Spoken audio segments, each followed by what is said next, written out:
अस्सलाम वालेकुम एस्पायरेंट्स, उम्मीद करता हूँ तमाम लोग खैरियत से होंगे। मॉर्निंग का पेपर आप तमाम लोगों तक पहुँच गया होगा, तो इवनिंग का जो पेपर है आज का, उसके जो क्वेश्चंस हमने गैदर किए हैं आपके साथ शेयर करने लगा हूँ मैं। स्टार्ट करते हैं। फर्स्ट क्वेश्चन था व्हेन यूएन वाज इस्टेब्लिश्ड, तो 24 ऑफ अक्टूबर 1945 को इस्टेब्लिश हुआ यूएन।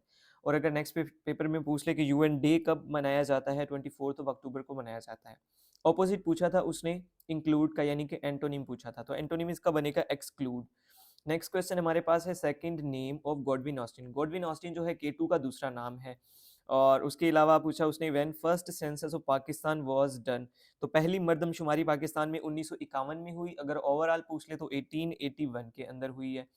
उसके बाद उसने पूछा Nehru report was published in, तो मॉर्निंग के पेपर में भी आया था ये और अभी इवनिंग में भी आ गया सेम 1928।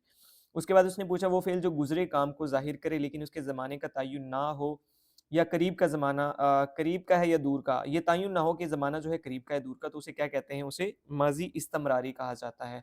नेक्स्ट क्वेश्चन हमारे पास how many players in basketball, तो बास्केटबॉल में 5 प्लेयर होते हैं। आपने इस तरह याद रख लेना इसको, ट्रिक को, बे अलिफ सीन काफ टे, 5 हर्फ बनते हैं एक लफ्ज़ के अंदर और ये 5 ही बास्केटबॉल के अंदर प्लेयर्स हैं। और अगर बेसबॉल का आ जाए उसमें 9 प्लेयर्स होते हैं।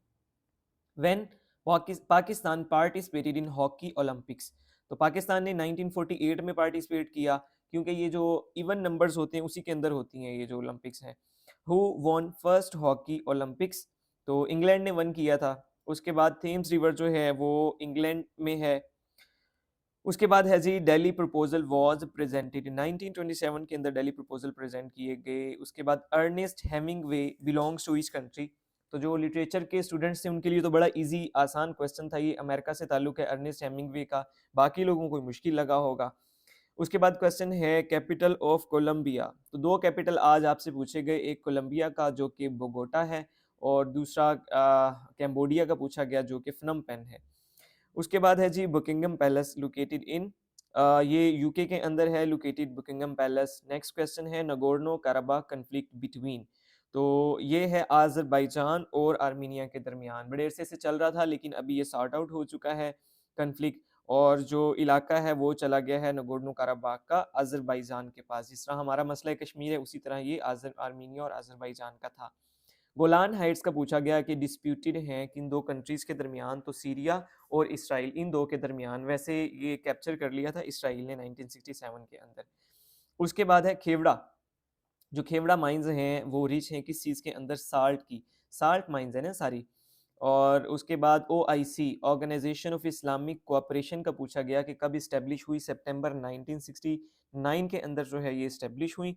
और अगर वो पूछ ले कि इसका नाम कब चेंज हुआ, तो 2011 के अंदर, 2011 के अंदर इसका नेम जो है वो चेंज हुआ था। एरोज इन कीबोर्ड नोन एज, तो वो नेविगेशन कंट्रोल कीज होते हैं, ये क्या बोलते हैं, ऊपर नीचे नेविगेट करने के लिए कर्सर को ना, ये यूज़ किए जाते हैं। उसके बाद है CC in email stands for, तो ईमेल के अंदर CC कार्बन कॉपी के लिए स्टैंड करती है, और अगर BCC आ जाए तो होगा blind carbon copy. Next question हमारे पास PCO स्टैंड्स फॉर, तो ये है प्रोविजनल कॉन्स्टिट्यूशनल ऑर्डर। हैफेजर्ड का एंटोनिम आया हुआ था डेलिब्रेट। और उसके बाद हु गॉट निशाने हैदर इन कारगिल वॉर, तो जो ऑप्शन ए था जिसने पहले देख के उसी को टिक कर दिया होगा, लेकिन बी वाला भी वही था, और सी यानी कि ए और बी बोथ, कर्नल शेर खान और हवलदार लालक जान दोनों को निशाने हैदर मिला था कारगिल वॉर 1999 के अंदर। नेक्स्ट क्वेश्चन हमारे पास है अजीज भट्टी शहीद मर्टायर्ड इन विच वॉर, 1965 की जंग में जो है शहीद हुए थे, कम उम्र तरीन, और इन्हें निशाने हैदर दिया गया था। Which article describes the head of state of Pakistan is president, article 41 जो है ये बताता है आपके कॉन्स्टिट्यूशन का कि जो स्टेट का हेड है वो कौन है, स्टेट के हेड प्रेसिडेंट है, और अगर गवर्नमेंट का हेड पूछ लिया जाए तो वो कौन है, वो प्राइम मिनिस्टर होता है। अच्छा जी, बिग बैन जो है ये कहाँ पे लोकेटेड है, ये लंदन के अंदर है। और उसके बाद है जी एट्थ 5 ईयर प्लान, तो जो पहला था वो तो 1955 से 60 तक था, तो इसीलिए लोगों को लगता है कि 5 का पहाड़ा है, लेकिन ये चेंज हो जाता है 1993 से 98 तक रहेगा ये। नेक्स्ट क्वेश्चन है हमारे पास नॉर्मल सिस्टोलिक ब्लड प्रेशर, तो सिस्टोलिक 120 होता है, डायसिस्टोलिक अगर पूछ ले तो वो होता है 80, 120/80 होता है ना मिलीमीटर मरकरी। नेक्स्ट हमारे पास क्वेश्चन है जी, फर्स्ट अमंग दिल्ली सल्तनत। तो स्लेव्स हैं सबसे पहले, SKTSL वाला आपने जो ट्रिक याद रखना है। तो अगर वो स्लेव्स का ऑप्शन ना देता तो उसके अंदर फिर खिलजी बनता या नन ऑफ दीज बन जाता। अच्छा जी, रोहतास फोर्ट इज इन कहाँ पे है? झेलम के अंदर है रोहतास फोर्ट। नेक्स्ट क्वेश्चन है जी, flag of Pakistan designed by. तो अमीरुद्दीन किदवाई साहब ने जो है ये डिजाइन किया था पाकिस्तान का जो फ्लैग है। नाउ और नेवर रिटन बाय चौधरी रहमत अली साहब ने जो है नाउ और रेवन लिखा था 1933 के अंदर, जिसके अंदर पाकिस्तान का नाम भी तजवीज़ किया था साथ इन्होंने। Second prime minister of Pakistan कौन है जी? ख्वाजा नाजिमुद्दीन। लियाकत अली खान के शहीद होने के बाद ख्वाजा नाजिमुद्दीन साहब बने थे second prime minister of Pakistan. और इससे पहले जो है ये सेकंड गवर्नर जनरल के ओहदे पर खिदमत सर अंजाम दे रहे थे। नेक्स्ट क्वेश्चन है हमारे पास, करंट का यूनिट क्या है जी? एम्पेयर है। उसने सुबह में पूछा था कि बेसिक यूनिट्स कितने हैं, 7 हैं। तो इसका मतलब थर्ड और फोर्थ पेपर के अंदर जो है वो आपसे यूनिट के बारे में लाजमी क्वेश्चन करेगा, तो बाकी चीज़ भी देख लीजिएगा जो साथ हैं बेसिक्स के। Who invented thermometer? तो डैनियल गैब्रियल फॉरेनहाइट साहब ने इन्वेंट किया थर्मोमीटर। और कमांडर इन चीफ पूछा गया था फर्स्ट आपसे कौन है? फ्रैंक मैसरवी है।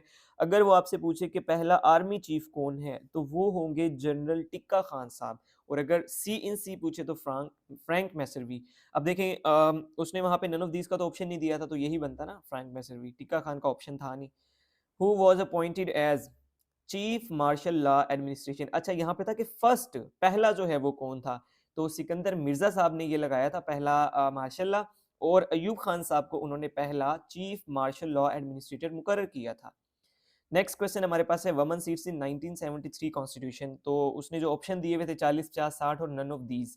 ठीक है, तो अगर तो वो आपसे ये पूछे कि अभी मौजूदा सीट्स कितनी है तो आप बताएंगे 60 है। अगर वो पूछे 1973 के कॉन्स्टिट्यूशन में कितनी थी तो आप बताएंगे कि 10 सीट्स। यानी कि आपका बनता था नन ऑफ दीज बनता था मेरे नज़दीक। अगर स्टेटमेंट चेंज थी तो मुझे बताइएगा काइंडली कमेंट में, जिन लोगों ने दिया है सेकंड टाइम का पेपर। फादर ऑफ कंप्यूटर पूछा गया तो चार्ल्स बाबेज साहब हैं फादर ऑफ कंप्यूटर। उसके बाद Kulbhushan Jadhav was captured from the area of Balochistan.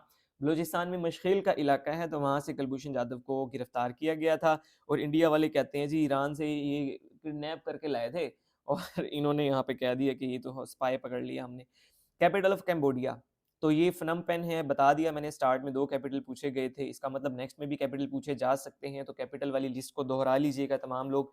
In which province of Pakistan there is no desert? तो अगर पाकिस्तान का पूछे तो केपीके के अंदर नहीं है कोई डेजर्ट। अगर पूछे विच कॉन्टिनेंट में कोई नहीं है तो वो यूरोप के अंदर कोई डेजर्ट नहीं है आपका। अच्छा जी, वेयर इज सतपारा लेक? जो है गिलगित बल्तिस्तान के अंदर है। उसके बाद आर्या समाज फाउंडेड 1875। तो पेपर आप लोगों का बहुत ही आसान था सेकंड टाइम वालों का। मुझे लगता है कि जितने भी लोगों ने पास होने हैं वो सेकंड टाइम वाले ही होंगे सारे के सारे। अगर तो थर्ड और फोर्थ इससे आसान ना आया तो, क्योंकि फर्स्ट टाइम वाला पेपर जरा मुश्किल था। A brief history of time written by, तो ये लिखा किसने? स्टीफन हॉकिंग ने लिखी brief history of time. which option allows you to print multiple slides in one page? तो हैंड आउट ऑप्शन जो हैं ये आपको अलाउ करते हैं।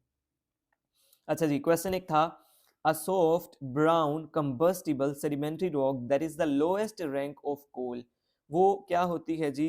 लिग्नाइट, लिग्नीट या लिग्नाइट जो भी इसको प्रोनाउंसिएट करते हैं। बेगम नुसरत जहां आरा बिलोंग्स टू, इसका मुझे नहीं पता, ये हैंड आउट्स ऑप्शन ऐसे लिख दिया। तो जिसको इसका पता हो तो काइंडली कमेंट सेक्शन में बताएं मुझे। उसके बाद जी, एब्ल्यूशन का सिनोनिम है वॉशिंग, वुजू करने को कहते हैं। नेक्स्ट क्वेश्चन था जी, वो खास नाम जो हुकूमत की तरफ से दिया जाता है क्या कहलाता है? खताब कहलाता है। उसके बाद है जी, इस्तारा के अरकान। इस्तारा के जनाब 3 अरकान होते हैं और तशबीह का अगर नेक्स्ट पेपर में पूछ ले तो 5 अरकान होते हैं। उसके बाद जी, बनी इसराइल किसकी कौम का लक़ब या किसकी कौम को कहा जाता है? हज़रत याकूब अलैहिस्सलाम की कौम को कहा जाता है बनी इसराइल। अलीपुर का एली किसकी तसनीफ़ है? तो मुमताज़ मुफ्ती साहब ने लिखा अलीपुर का एली, और ये उनकी तसनीफ़ है। अच्छा जी, उसके बाद ग़ज़वा उहद का पूछा गया, बड़े ही आसान क्वेश्चन है ये। 3 हिजरी को हुआ ग़ज़वा उहद। किस सहाबी को सबसे बड़ा कारी कुरान कहा जाता है? अबी बिन काब साहब को कहा जाता है। बामानी वाहिद लफ्ज़ को क्या कहते हैं? तो बामानी अगर होगा तो कलमा होगा, बेमानी अगर होगा तो मुहमिल होगा। उसके बाद नेक्स्ट क्वेश्चन हमारे पास है, ओद पंज किसकी तसनीफ़ है? ये भी पास पेपर से आया हुआ है, मुंशी सज्जाद हुसैन साहब की तसनीफ़ है। वाक़या उफ़क़ किस सूरत में है? सूरह नूर के अंदर है। तकरीबन सारे के सारे क्वेश्चन जो है ना बड़े ही आसान थे ये। ग़ज़वा मोता की वजह क्या थी? इस्लामी सफ़ीर का कत्ल। आप सल्लल्लाहु अलैहि वसल्लम ने जो है ना उर्दन और शाम के इलाकों में सफ़ीर जो भेजे, तो उन्होंने उनको कत्ल कर दिया, जो कि उस वक़्त कहाँ पे पड़ते थे जी? रूमी सल्तनत के अंडर या उसके साथ लगते थे। तब जो है ये ग़ज़वा हुआ था, ग़ज़वा मोता। और इस्लामी सफ़ीर का कत्ल, ये जो है इसका एग्ज़ैक्ट ऑप्शन बनेगा। उर्दू कवाइद की अक़साम पूछी गई थी जी, 5 अक़साम हैं। और आप लोगों ने अगर ऑनलाइन सेशन जॉइन करना है तो आप कर सकते हैं, नेक्स्ट मंथ स्टार्ट होगा। अदरवाइज़ जिसने नहीं करना, वो लिंक मैंने डाला हुआ है लेक्चर्स का डिस्क्रिप्शन में, वो लाज़मी देखिएगा, आप लोगों के लिए बहुत बेनिफिशियल होंगे, जिन लोगों ने नेक्स्ट 2 पेपर देने हैं। तो बहुत-बहुत शुक्रिया, अल्लाह हाफ़िज़।